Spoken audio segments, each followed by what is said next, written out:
show. But next up we have Dr. Harold Reitman, who's going to be joining us. And I will tell you, his latest book,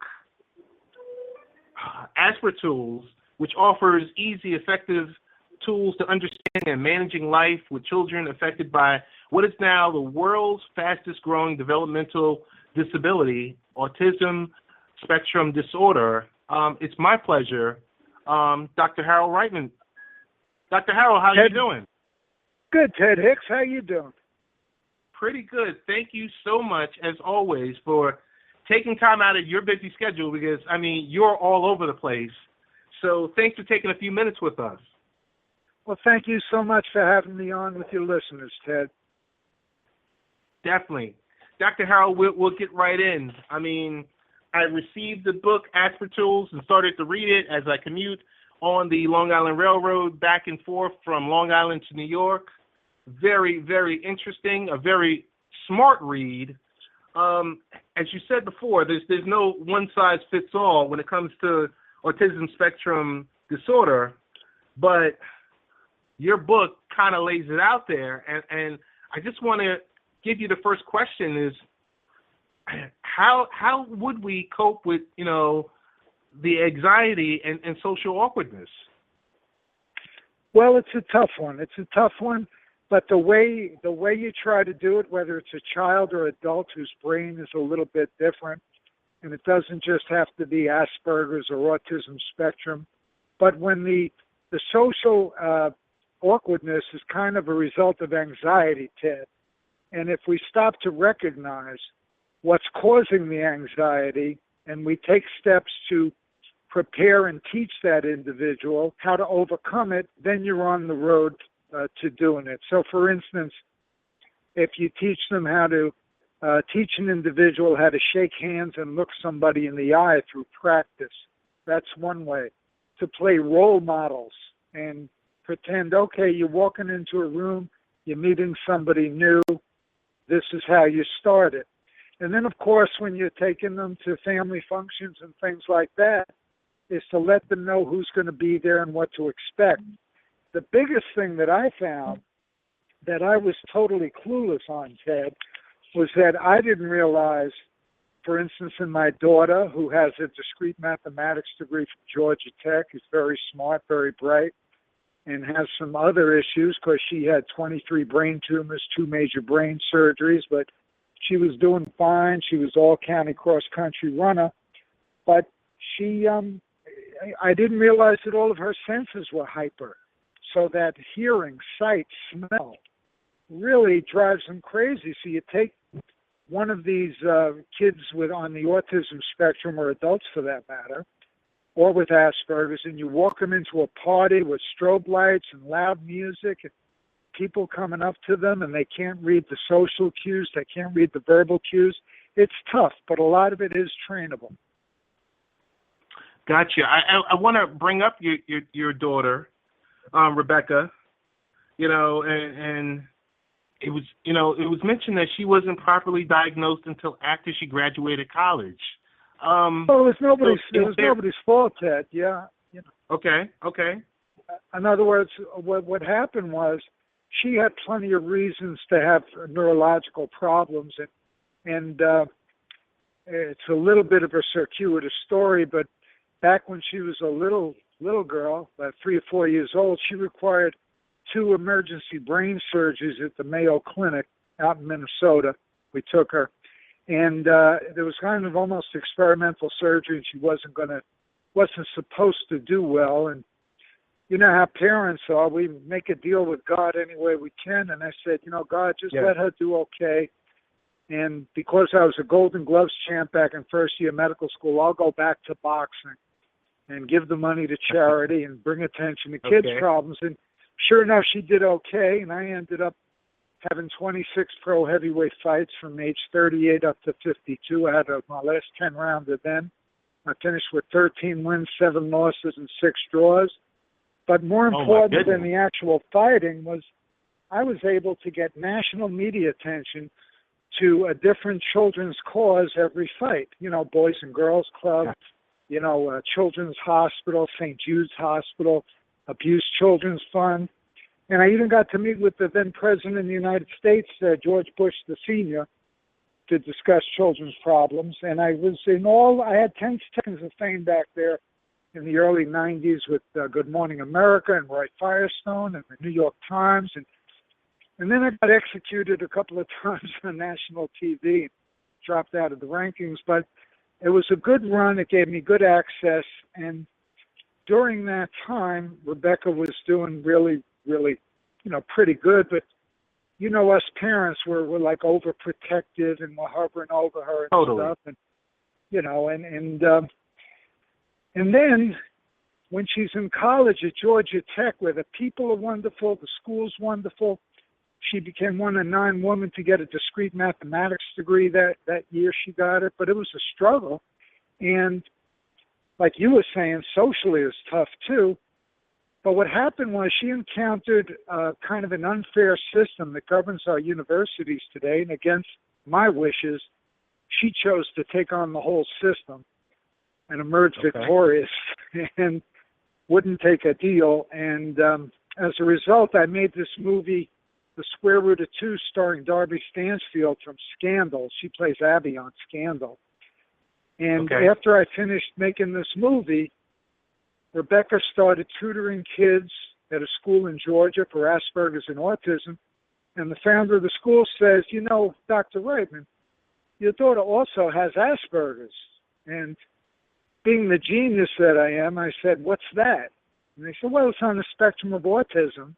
And I said, well, I kind of don't know what that really is. So I held up release of the movie, started learning everything I could about this stuff, and studied it for a couple of years. And then I wrote the book, Asper Tools, which is all the stuff I wish I knew way back then. It's just a practical guide, no magic bullets, but simple tools that we can all use. And what I learned along the way was that the best part of the book was after I would write my part, Patty Fasano, the special ed teacher who really gets this stuff, would write from a teacher's perspective. And then my daughter Rebecca would knock it out of the park with a little box of what she said, things like, I know my dad thinks that, but he's all wrong. See, this is how it really is. And here I am. I find myself right now today. I gave a keynote address at the Special Olympics out here in Los Angeles, right before Ted Shriver, the chairman of the Olympic, gave his address. And I was addressing the great AADMDs, which are the American Association of Developmental Disorders, of the doctors and dentists who take care of all of these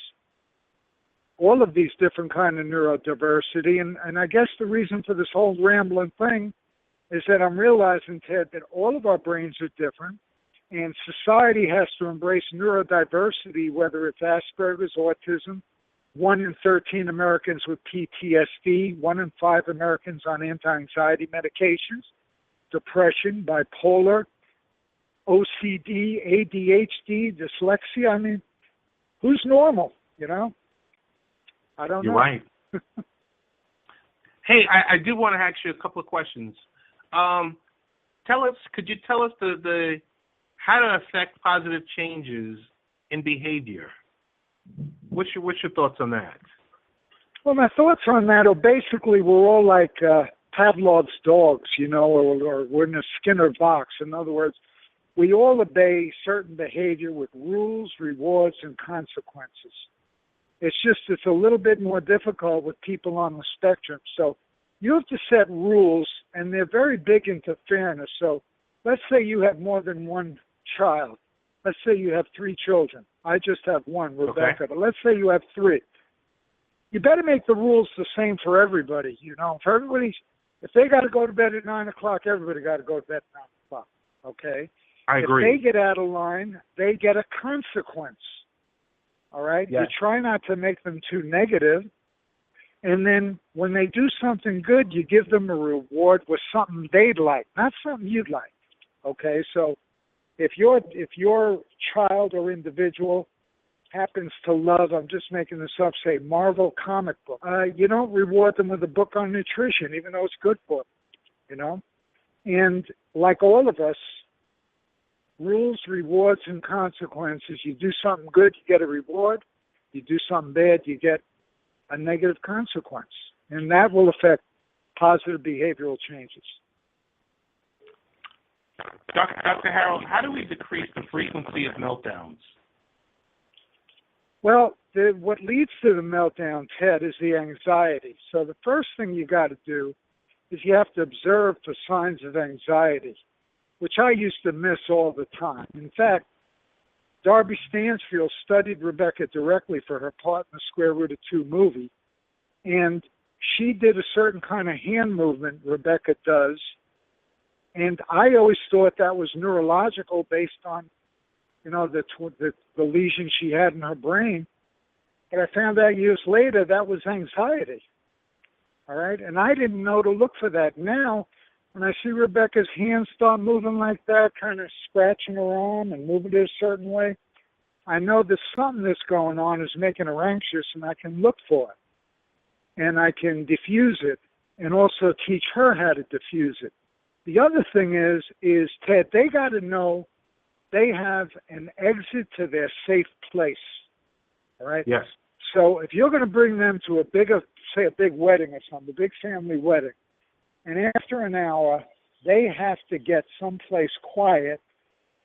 You can't hold them hostage there and say, no, you just wait till we're all done, because they will have a meltdown then. And once their meltdown starts, there's nothing you can do except get them to a quiet place and let them ride the wave. Gotcha. Hey, so I got a question because, how can today's employers realize the value in hyperinterest and why some of the most innovative companies like Apple are promoting a culture of neurodiversity? Well, it's great. It's a great question, Ted. Very astute of you. They're figuring out they can make more money, for one thing. Okay, that's always a good thing for a business to figure out. They figured out that if I get one of these high-functioning Aspergers on the autism spectrum who are brilliant, who will sit in front of a computer for 12 hours and do programming, I can take advantage, and I don't mean this in a bad way, but I can take advantage of all their positive traits. They're incapable of lying. Okay, they're right. Truth tellers. And sometimes it hurts your feelings. Like, say, well, do I look fat? Yeah, you do, You're not going to lie. They love their routine, so they don't call in sick to work. And if you give them the little bit of help that they do, the way Google and Apple and many of these companies do, and now I wrote a letter to Mary Ellen, the vice president of Microsoft, because she wrote a beautiful blog on this, why Microsoft is doing it, for selfish reasons, not in a bad way, but it's good for business. So when I go to Publix, for instance, they have the best bag boys, and they happen to be autistic, okay? And they do a great, great job. On assembly lines, you can get certain individuals who love that routine of detail that might drive a Ted Hicks crazy, doing the same thing over and over. And so it's really a question of, as you said at the beginning, we can't have a society where one size fits all, and yet that's what we do. So I want to pleasantly and positively deliver the Asper Tools message that, look, if you got a blind student teacher, what are you going to write on the blackboard for? And if you have a deaf student, what are you going to holler at them for? So we have to harness the interest, take advantage of the strengths, and recognize the differences, and society will be better off, businesses will be better off, and the government can probably wipe out their deficit, because the numbers of people whose brains are significantly different is growing and growing exponentially, terrifically. Oh, my goodness. Dr. Harold, I got to tell you, I've had a wonderful time with you. This might be the first time, definitely won't be the last time that we want you to come back and visit us from time to time. Tell us I mean, there's so much you do. Your portfolio is packed. Tell us the best ways to, number one, get your book, and to get in contact with you, either to ask questions via social media. So let's hear about, every which way we can get in contact with you. Well, thank you very much. First of all, our website is aspertools.com. Okay, that's a website. You can always get a hold of us through that, see what's going on there. You can buy the book online at Amazon or Barnes & Noble, and it's also in bookstores. I kind of favor, either your favorite bookstore or Amazon makes things real easy. And it's called Aspertools, The Practical Guide to Understanding and Embracing Asperger's, Autism Spectrum, and Neurodiversity. We're on Facebook with Aspertools, and we're on Twitter, and I think we're on Pinterest, if that's how you pronounce it. And I got a great young team there who know all the social media a lot better than I do. They told me the other day we have over 6,000 Twitter followers. The book was released by HCI Books, who did Chicken Soup for the Soul, back in a couple of months ago in April. It's done real well. I'm writing the second and third books. We're going to be releasing the Square Root of Two movie soon. And I also just finished a 40-minute documentary that tells the story of the journey from the movie to the book. And each of these three are going to be the first in the series because there's so much going on in this area of different brains. And it's really a movement going on. It really is. It really is. Dr. H, it's been a pleasure. I want to give you a round of applause.